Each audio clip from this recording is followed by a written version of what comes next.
Hello friends, আমি মোহাম্মদ ইমরানুল হক digital idea চ্যানেলের পক্ষ থেকে আপনাদের সবাইকে জানাই আন্তরিক শুভেচ্ছা এবং অভিনন্দন। আজকের ভিডিওতে আমি আপনাদের সামনে কিছু গুরুত্বপূর্ণ গাড়ি রিলেটেড তথ্য শেয়ার করব, যেটা আপনাদের জীবনে অনেক প্রয়োজন।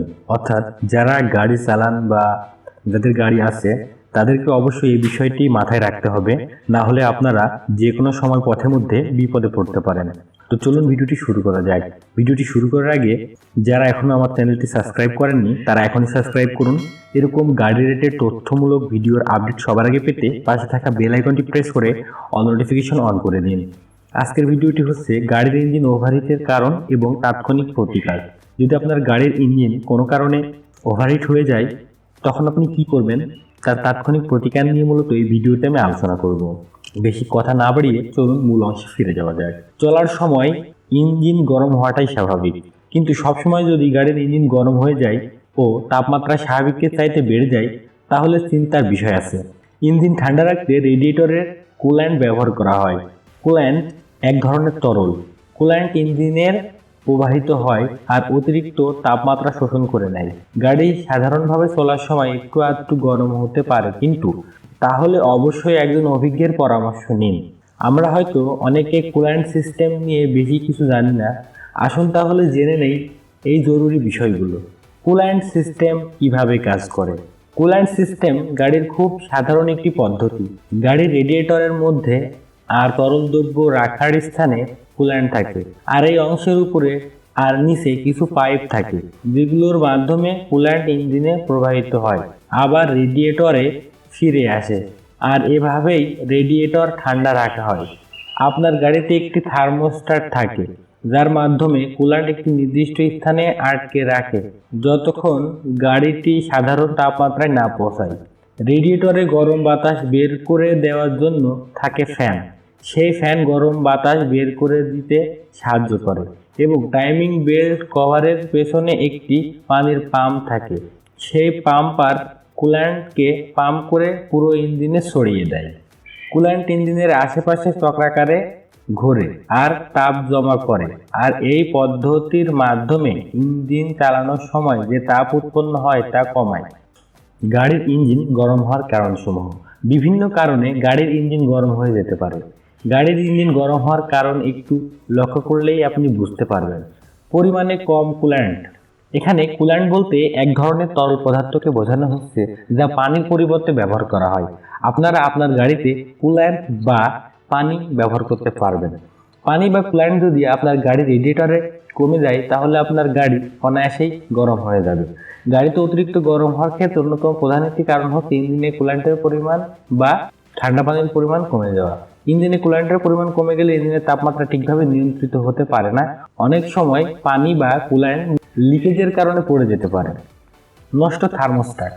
গাড়ি অতিরিক্ত গরম হওয়ার আরেকটি কারণ হচ্ছে নষ্ট থার্মোস্ট্যাট। থার্মোস্ট্যাট সম্পূর্ণ নিয়ন্ত্রিত হয় ইঞ্জিনের তাপমাত্রার মাধ্যমে, আর তখন কুল্যান্ট ইঞ্জিনের ভেতর দিয়ে সহজে যেতে পারে, কোনো বাধাগ্রস্ত হয় না। আর যদি থার্মোস্ট্যাট খুব বেশি কাছাকাছি লেগে থাকে তখন বাধে বিপত্তি আর ইঞ্জিন হয়ে ওঠে গরম। আপনার গাড়ির হিটারও তখন ঠান্ডা বাতাস সরিয়ে দেয়। নষ্ট পানির পাম্প। খুব কম ঘটে, কিন্তু পানির পাম্প মাঝে মাঝে নষ্ট হয়ে যেতে পারে। গাড়ির ইঞ্জিন হঠাৎ করে গরম হওয়ার পেছনে আরেকটি কারণ হচ্ছে পানির পাম্প নষ্ট হওয়া। পানির পাম্প নষ্ট হয়ে গেলে সাধারণত টাইমিং বেল্টের সাথে এগুলো প্রতিস্থাপন হয়ে যায়, আর পানি পাম্প করার পার্টস নষ্ট থাকলে দ্রুত গাড়ির ইঞ্জিন গরম হয়ে উঠতে পারে। রেডিয়েটর মোটরের পাখা নষ্ট থাকে।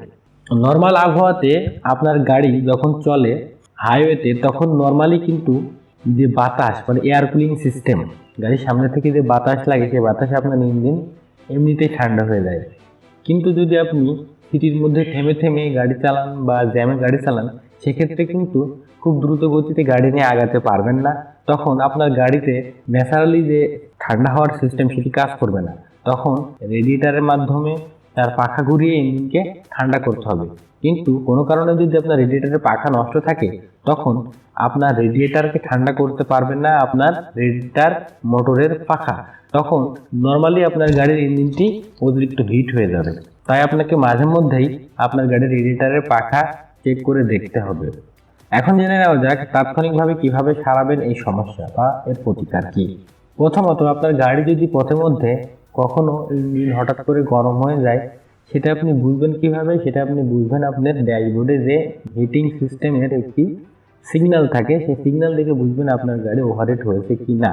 যদি আপনার গাড়ি ওভারহিট হয়ে যায়, তখন আপনাকে, যদি আপনার গাড়িতে এসি থাকে তাহলে এসি সুইচ অফ করে দিবেন। কারণ এসি চালাতে হলে গাড়ির ইঞ্জিনের উপর অতিরিক্ত প্রেশার পড়ে এবং অতিরিক্ত গরম হয়। তাই এসি সুইচ যখন অফ করে দিবেন, তখন গাড়িটি নর্মালি আগের থেকে একটু কম গরম হবে।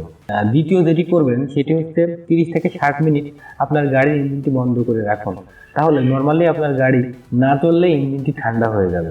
তৃতীয় যে কারণ সেটা হচ্ছে কোনো লিক বা অন্য কোনো সমস্যা থাকলে সেটা খুঁজে বের করুন। 4 নম্বর হচ্ছে কুল্যান্ট রাখার জায়গায় মাঝে মাঝে পরীক্ষা করে নেবেন। এখানে কুল্যান্ট বলতে ঠান্ডা পানি বা গাড়ির ইঞ্জিনকে ঠান্ডা করার জন্য এক ধরনের তরলকে বোঝানো হয়েছে। ভালো সার্ভিস সেন্টারে আর অভিজ্ঞ মেকানিকের পরামর্শ নেবেন। আপনার গাড়ির থার্মোস্ট্যাট পুরনো হয়ে গেলে সেটা পাল্টে নেবেন। প্রত্যেক মাসে কুল্যান্ট বা পানির পরিমাণ চেক করে নেবেন। যত দ্রুত সম্ভব সমস্যা সমাধানের চেষ্টা করবেন। তো ফ্রেন্ডস, আজকে আমার এই ভিডিওটি পর্যন্তই ছিল। আপনার গাড়ি ভালো রাখা সম্পর্কে চমকপ্রদ সব তথ্য পেতে চোখ রাখুন আমাদের এই চ্যানেলটিতে। এবং আমার এই ভিডিওটি যদি ভালো লাগে তাহলে অবশ্যই ভিডিওটিতে একটি লাইক দিবেন। এবং আপনি যদি আমার এই চ্যানেলে নতুন হয়ে থাকেন তাহলে অবশ্যই চ্যানেলটি সাবস্ক্রাইব করে পাশে থাকা বেল আইকনটি প্রেস করে দিবেন। তাহলে এরকম তথ্যমূলক নতুন নতুন ভিডিওগুলো আপনি সবার আগে পেয়ে যাবেন। আজকে পর্যন্তই। সালামু আলাইকুম।